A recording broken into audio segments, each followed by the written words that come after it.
What if I told you that losing everything you love could actually save your life? That rejection, heartbreak, and disaster might be the universe's way of protecting you from something far worse. Today I'm sharing the incredible true story of Jake Thompson, a rancher from Montana who turned down $1 million offer for his prized stallion, only to lose the horse the very next day. His son broke his leg trying to tame wild horses, and everyone called them cursed. But those two disasters ended up saving his son's life in the most unexpected way imaginable. If stories like this inspire you, hit that subscribe button now. It's free and helps us bring you more life-changing content every week. This is a story about faith, patience, and discovering that sometimes our greatest blessings come disguised as our worst nightmares. In the heart of Big Sky Country, Montana, nestled between rolling hills and endless prairies, stood the Thompson Ranch. It wasn't much to look at: a modest farmhouse, weathered barn, and 200 acres of grassland that Jake Thompson, 47, had worked his entire adult life. Jake wasn't a wealthy man. His calloused hands and sun-weathered face told the story of countless dawns spent mending fences and feeding livestock. But if you asked anyone in Millerville about Jake Thompson, they'd tell you he was the richest man in town. Not because of his bank account, but because of his attitude. Where others saw struggle, Jake saw purpose. Where others complained about the work, Jake found joy in the rhythm of ranch life. His wife Sarah had passed 5 years earlier, leaving him to raise their only son, Marcus, now 23, a strong young man with dreams as big as the Montana sky. But the true jewel of the Thompson Ranch wasn't the land or the cattle. It was Thunder. Thunder was no ordinary horse.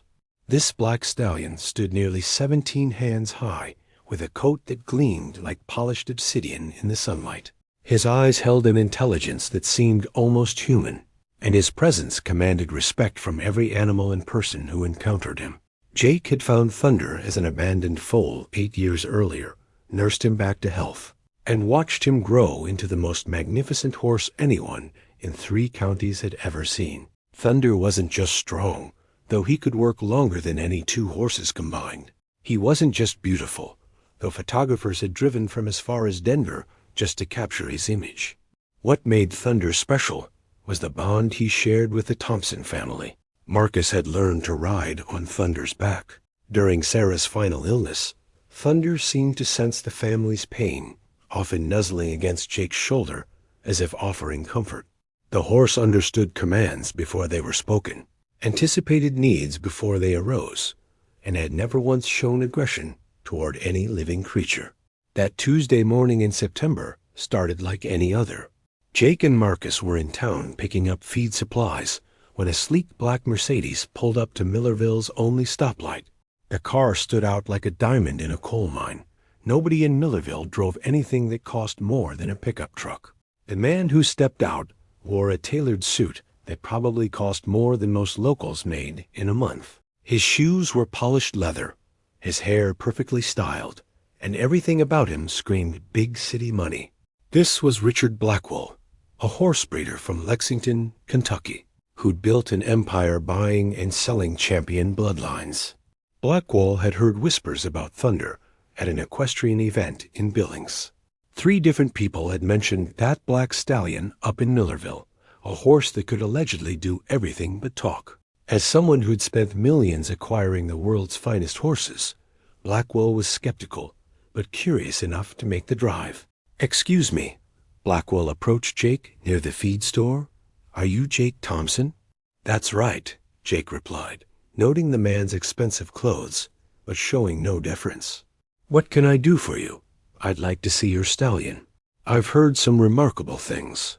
Jake studied the stranger for a moment, then nodded toward Thunder, who stood patiently tied to the hitching post, a sight that made Blackwell's eyes widen immediately. In 30 years of dealing with horses worth hundreds of thousands of dollars, Blackwell had never seen anything like Thunder. The stallion's proportions were perfect, his muscle tone extraordinary, and there was something in his bearing that spoke of intelligence and nobility rarely found in any animal. "My God," Blackwell whispered, circling Thunder slowly. He's magnificent. A small crowd had gathered, sensing something important was happening. Word travels fast in small towns, and soon half of Millerville's population seemed to be finding reasons to walk past the feed store. Blackwell spent 20 minutes examining Thunder, checking his teeth, feeling his legs, observing his temperament. With each passing moment, his excitement grew. This wasn't just a beautiful horse. This was potentially the foundation stallion for a breeding program that could revolutionize his business. Finally, Blackwell turned to Jake with barely contained enthusiasm. "Mr. Thompson, I'd like to make you an offer for this horse." Jake's expression didn't change. "Thunder's not for sale, Mr. Blackwell. You haven't heard my offer yet?" Blackwell smiled confidently. $1 million. Cash. I can have the money transferred to your account before sunset." The crowd gasped. In Millerville, where the median income was $35,000 a year, $1 million was an incomprehensible sum. That was enough money to never work again, to send Marcus to any college in the country, to transform their entire lives. Everyone waited for Jake's response. Some were already calculating what they'd do with that kind of money. Others were convinced Jake would be crazy not to accept. Jake looked at Thunder, who seemed to sense the tension, and nickered softly. Then he looked at Marcus, who was staring at his father with wide eyes. Finally, Jake turned back to Blackwell. Blackwell, I appreciate your generous offer, but like I said, Thunder's not for sale." The silence was deafening. Then the murmurs started. "Is he crazy? $1 million. He'll regret this for the rest of his life." Blackwell was stunned. In his experience, everyone had a price. "Mr. Thompson, perhaps you don't understand. This is $1 million. With that money, you could buy 50 horses, a new ranch, anything you want." Jake's voice was calm but firm. "What I want is to keep my horse, Mr. Blackwell. Thunder's not property to me. He's family. And family isn't for sale at any price." Blackwell tried for another 10 minutes, raising his offer to $1.2 million, then $1.5 million. But Jake's answer never wavered. Finally, frustrated and bewildered, Blackwell got back in his Mercedes and drove away. As the crowd dispersed, the comments weren't kind. "That's the stupidest thing I've ever seen. Poor Marcus. His father just threw away their future. Jake Thompson has lost his mind." But Jake remained serene, stroking Thunder's neck as he loaded the feed into his truck. Marcus climbed into the passenger seat, his mind racing with questions he didn't know how to ask. The drive home was quiet until Marcus finally spoke. "Dad, that was a lot of money." "Yes, it was," Jake replied. "Don't you ever wonder what we could have done with it?" Jake was quiet for a long moment, watching the familiar landscape roll by. "Son, there are two ways to look at wealth. One is to measure everything by its price. The other is to measure things by their value. Thunder's value to our family can't be calculated in dollars." Marcus wanted to understand, but at 23, $1 million seemed like the solution to every problem they'd ever had. That night at dinner, the conversation returned to Blackwell's offer. "The whole town thinks you're crazy, Dad." "The whole town might be right," Jake smiled. "But being crazy and being wrong aren't always the same thing. Sometimes what looks foolish today makes perfect sense tomorrow. But what if we needed that money? What if something happened?" Jake reached across the table and squeezed his son's hand. "Marcus, I've learned that life has a way of providing what we truly need when we truly need it. Not always what we want or when we want it, but what we need. Trust takes time to develop, but it's the most valuable thing you can possess." As they went to bed that night, neither Jake nor Marcus could have imagined that their faith in that decision would be tested in ways they never expected, and that the true wisdom of Jake's choice would reveal itself through a series of events that would change their lives forever. Thunder stood in his stall, as majestic as ever, unaware that he was about to disappear, and in doing so, set in motion a chain of events that would ultimately save the Thompson family from heartbreak beyond imagination. 3 days had passed since Richard Blackwell's visit, and the town's criticism of Jake's decision showed no signs of fading. Every trip to the post office or hardware store brought knowing looks and whispered comments about the man who threw away a fortune. But Jake maintained his routine with unshakable calm. Each morning at 5:30 a.m., he'd walk to the barn to feed Thunder and check on the cattle. The stallion would greet him with a soft whinny, pressing his great head against Jake's chest in their daily ritual of connection. Marcus had been quieter since Blackwell's visit, clearly wrestling with his father's decision. At 23, he was at an age where dreams felt urgent and opportunities seemed fleeting. The memory of that Mercedes driving away felt like watching their future disappear in a cloud of dust. Thursday morning started like any other. Marcus walked to the barn at dawn to bring Thunder in from the pasture for their morning routine. But when he reached the fence line, his heart stopped. Thunder was gone. Marcus ran the perimeter of the pasture, hoping to find a broken fence board or some sign that Thunder had simply wandered to a different section. But the fence was intact, the gate was still latched, and there were no hoofprints leading away from the enclosure. It was as if Thunder had simply vanished into thin air. "Dad!" Marcus's voice cracked as he ran toward the house. "Dad, Thunder's gone." Jake emerged from the kitchen, coffee mug in hand, and saw the panic in his son's eyes. Without a word, he set down his coffee and followed Marcus to the pasture.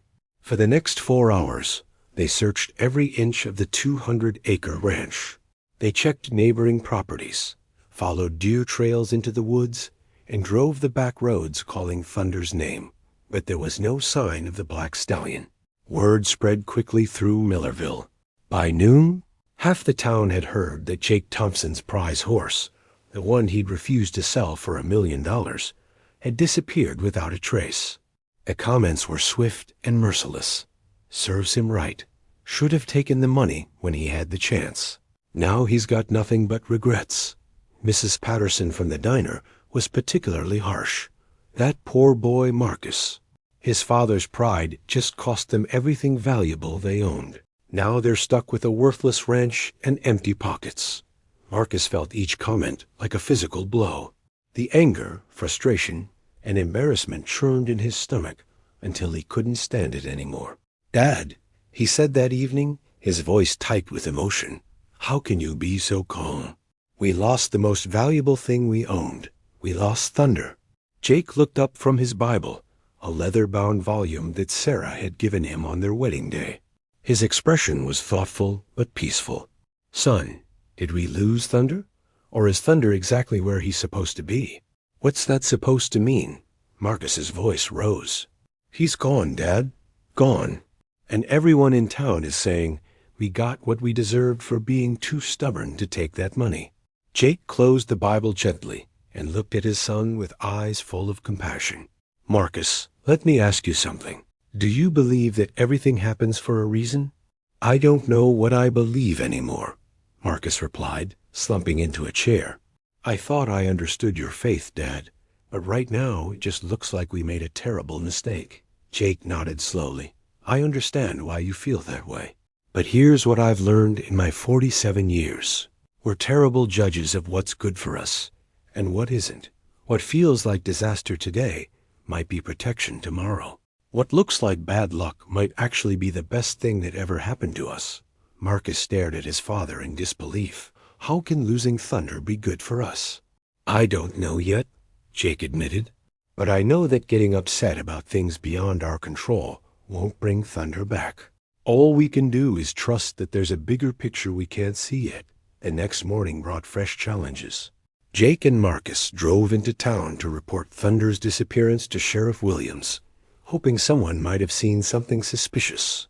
The sheriff, a kind man in his 50s who'd known the Thompson family for years, listened sympathetically but had little hope to offer. "Jake, I'll file the report and keep my eyes open, but I have to be honest with you.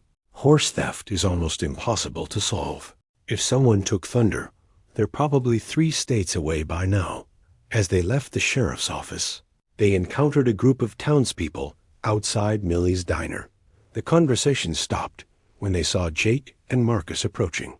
Tom Bradley, who owned the farm supply store, couldn't resist commenting, "Well, Jake, I guess you're regretting that decision about now.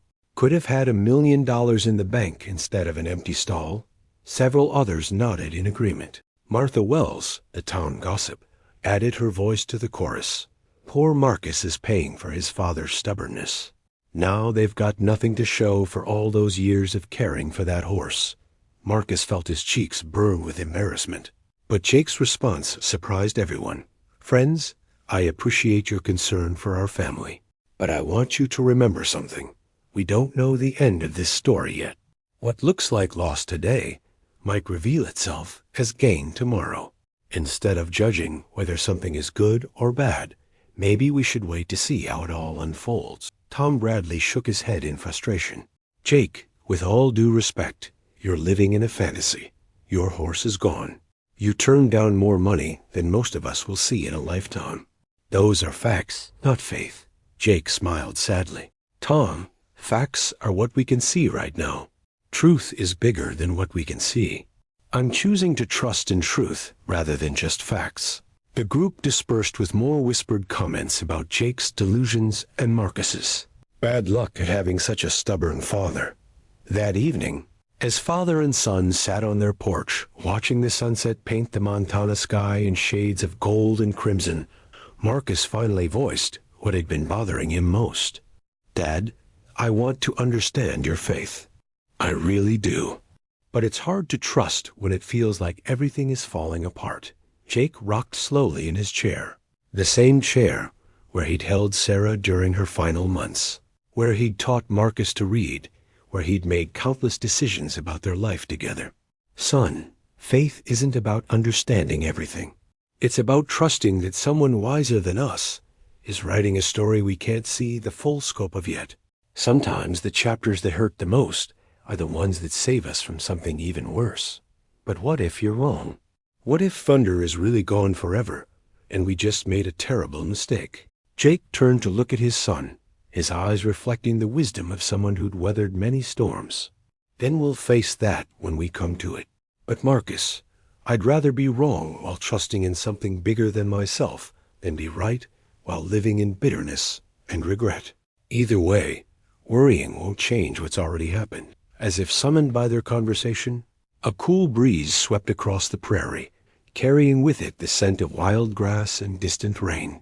In the gathering darkness, neither Jake nor Marcus could have imagined that Thunder was, at that very moment, running free with a herd of wild mustangs in the Badlands, and that his adventure was about to take a turn that would bring unexpected gifts back to the Thompson ranch.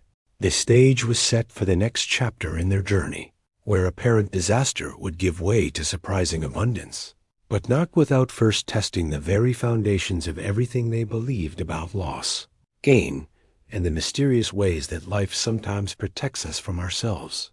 For 2 weeks, the empty stall in the Thompson barn served as a daily reminder of their loss.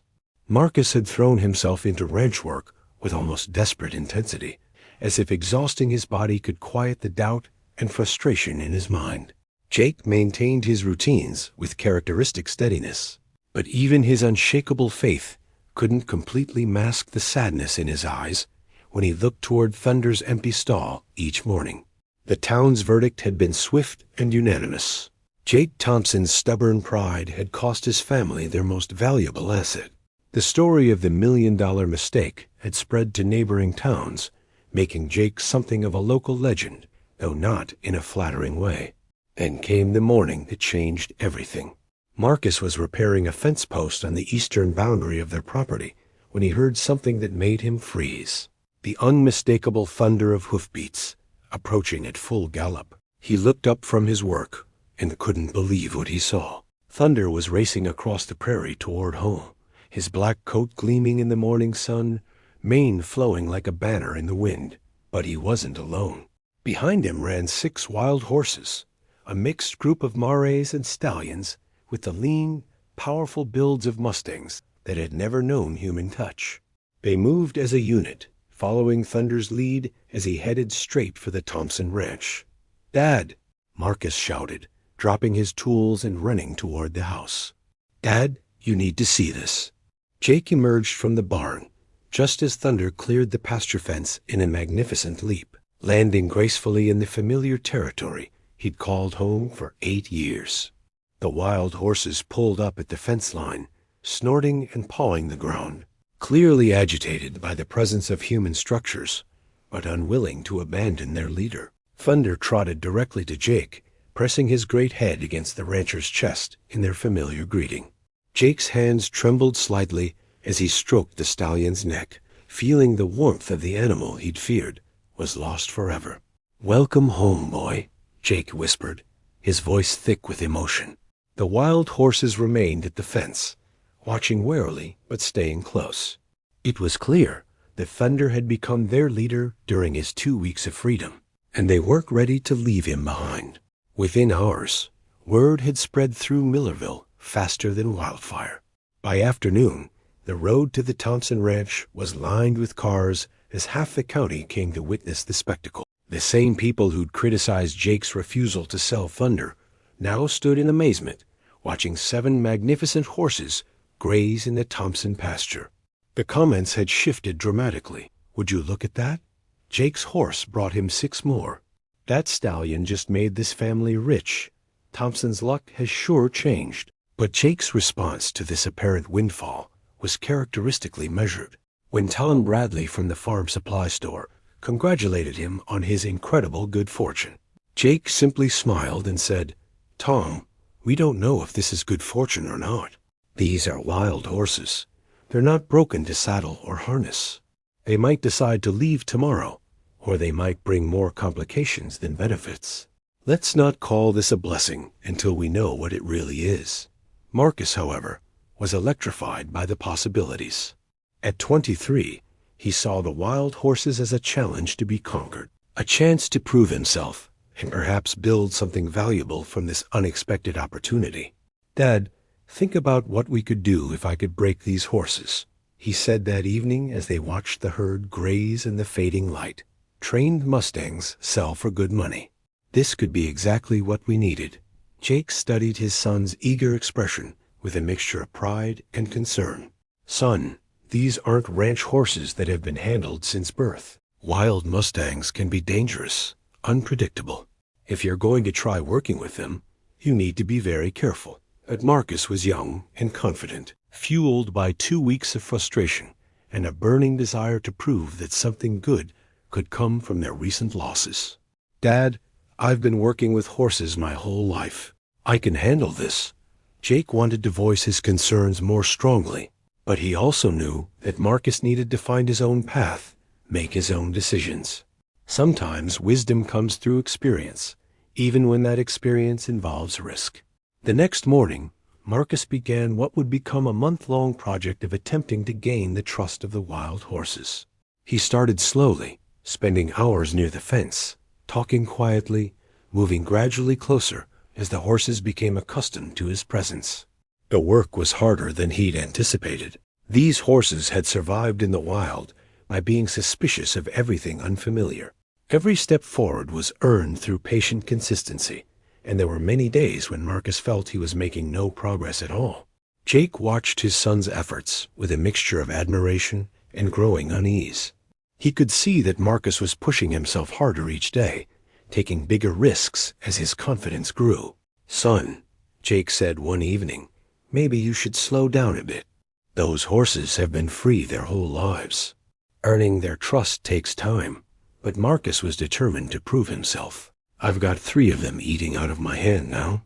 Dad, I think I'm ready to try putting a halter on the big gray stallion." Jake felt a chill of premonition, but held his tongue.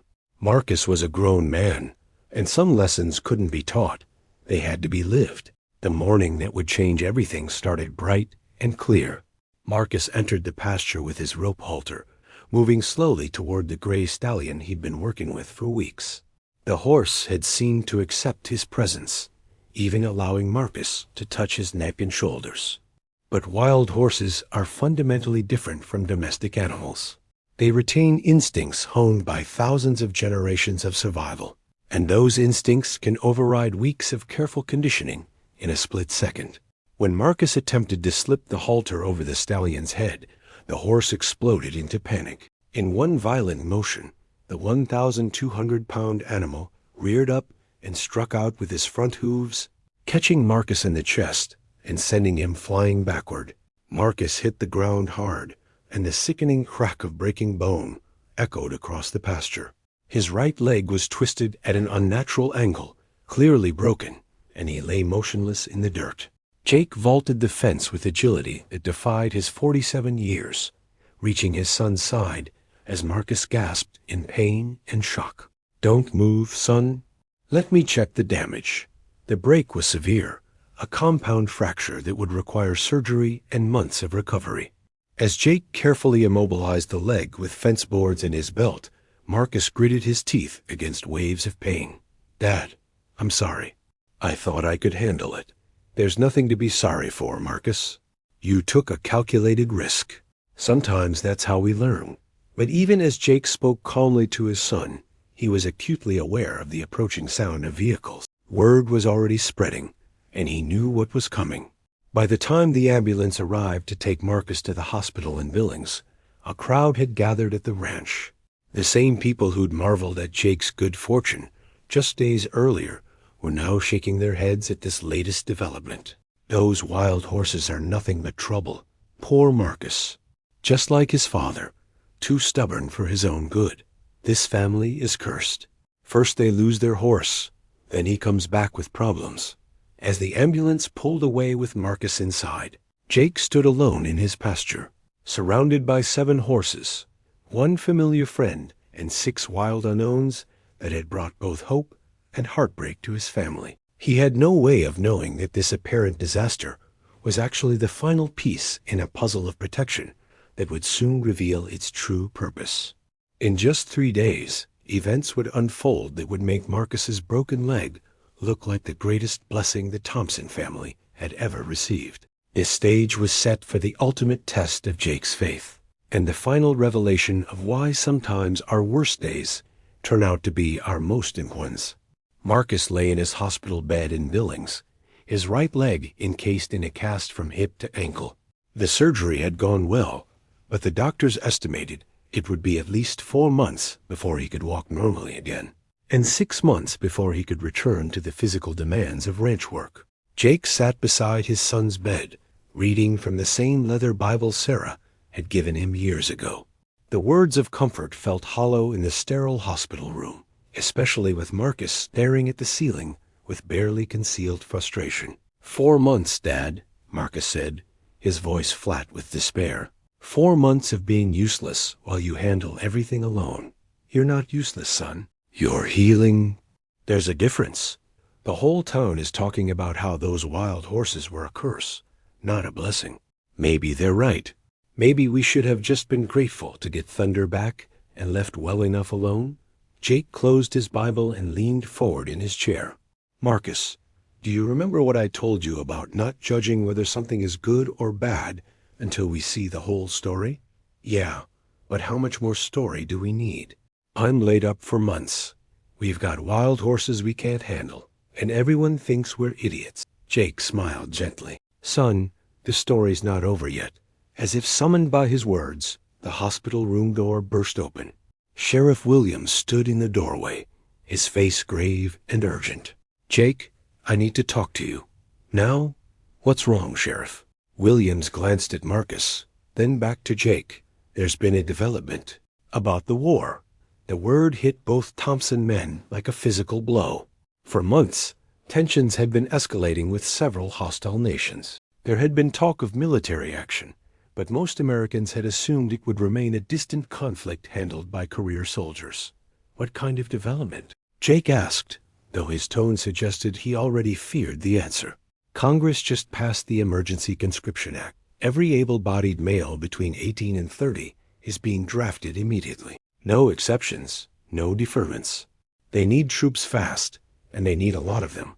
The room fell silent, except for the beeping of medical equipment. Marcus tried to sit up straighter, wincing as the movement sent pain through his broken leg. When? Jake asked. Recruitment teams are already moving through the rural areas. They'll be in Millerville tomorrow, going door to door. Any young man who can pass a basic physical exam is being shipped to training camps within 72 hours. Marcus and Jake stared at each other as the full implications sank in. Under normal circumstances, Marcus would have been among the first to be taken. At 23, he was exactly the age the military needed most, young, strong, and experienced with the kind of outdoor life that translated well to military service. But Marcus wasn't able-bodied anymore. He couldn't even stand without assistance, much less pass a military physical. Sheriff Williams continued, his voice heavy with the weight of the news he'd been delivering all day. Jake, I won't lie to you. This is bad. They're estimating 60% casualties in the first wave. Most of these boys. He trailed off, unable to finish the sentence. After the sheriff left, father and son sat in stunned silence. Through the hospital window, they could see the lights of Billings twinkling in the distance, and beyond that, the vast Montana landscape that had shaped their lives. Dad, Marcus whispered, his voice barely audible, if I hadn't tried to break that horse, if I hadn't gotten hurt, you'd be leaving tomorrow, Jake finished.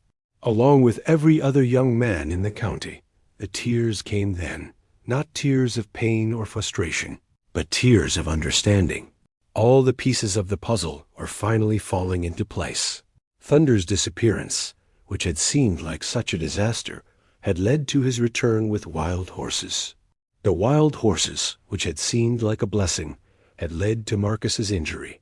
And Marcus's injury, which had seemed like a catastrophe, was now revealed as the very thing that would keep him safe when tragedy struck their community. The horse that threw you, Jake said softly, might have just saved your life.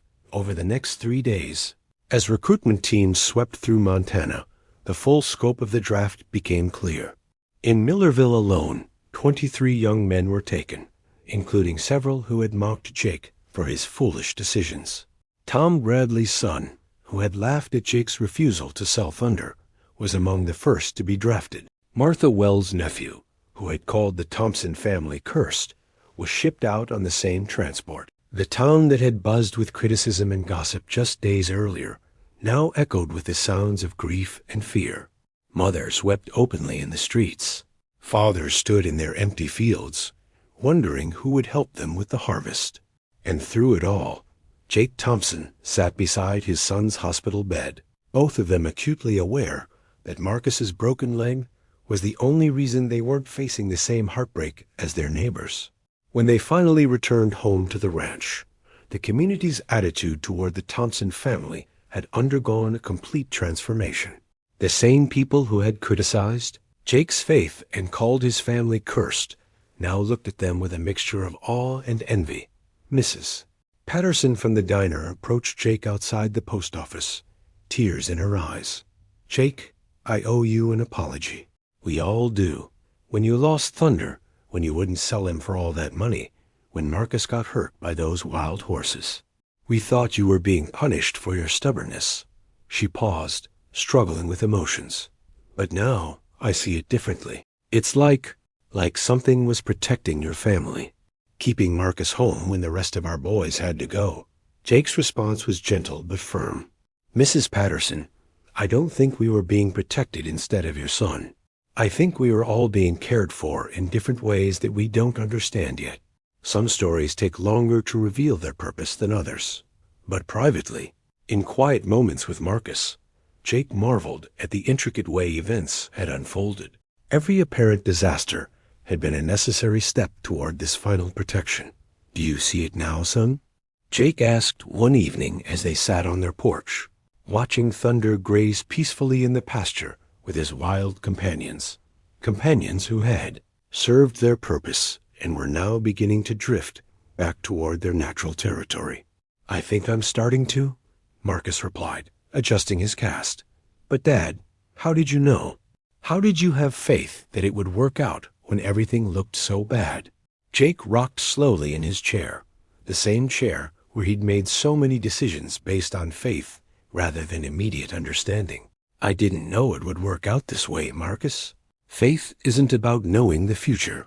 It's about trusting that someone who sees the whole picture is writing a story that's bigger than what we can see in the moment. He paused, watching the sunset paint the sky in familiar shades of gold and crimson. When I refused to sell Thunder, I wasn't thinking about wars or drafts or protecting you from anything. I was just choosing to value relationships over money. When Thunder disappeared, I didn't know he'd come back with other horses. I just chose to trust instead of getting bitter. And when I got hurt, when you got hurt, I'll admit I was scared. But even then, I chose to believe that somehow, some way, even that pain had a purpose. I just never imagined the purpose would be to keep you home when your friends had to go to war. Marcus was quiet for a long time, processing not just the events of recent months, but the deeper lessons they contained about faith, patience, and the mysterious ways that life sometimes protects us through apparent adversity. Dad, I want to understand faith the way you do. Not just believing that things will work out, but trusting in something bigger, even when they don't seem to be working out. Jake smiled, remembering his own journey toward that kind of faith, a journey that had been shaped by loss and hardship as much as by blessing and provision. Son, that kind of faith isn't something you learn from a book or inherit from your parents. It's something you develop through experience, through choosing trust over fear enough times that it becomes natural. He gestured toward Thunder, who had lifted his head and was looking toward the house as if sensing their conversation. Every time we choose gratitude over complaint, trust over worry, patience over rush to judgment, we're building that kind of faith. It's not about being right about the future. It's about being right about the character of the one who holds the future. As the stars began to appear in the vast Montana sky, father and son sat in comfortable silence, both understanding that they had lived through something extraordinary, not just the dramatic events of recent months, but the deeper lesson about how apparent endings can be new beginnings, how perceived disasters can be hidden deliverances, and how the very things that break us can be the things that save us. The wild horses had drifted back toward the Badlands, leaving Thunder once again as the sole occupant of the Thompson pasture. But their brief presence had served its purpose, bringing Marcus home at exactly the moment when home was the safest place he could be. And in the distance, carried on the wind from neighboring farms and ranches, came the sound of empty silence, the absence of young voices that would have filled the Montana evening air, voices now scattered to training camps and battle zones, far from the prairie they called home. The Thompson ranch remained whole, its family intact, protect.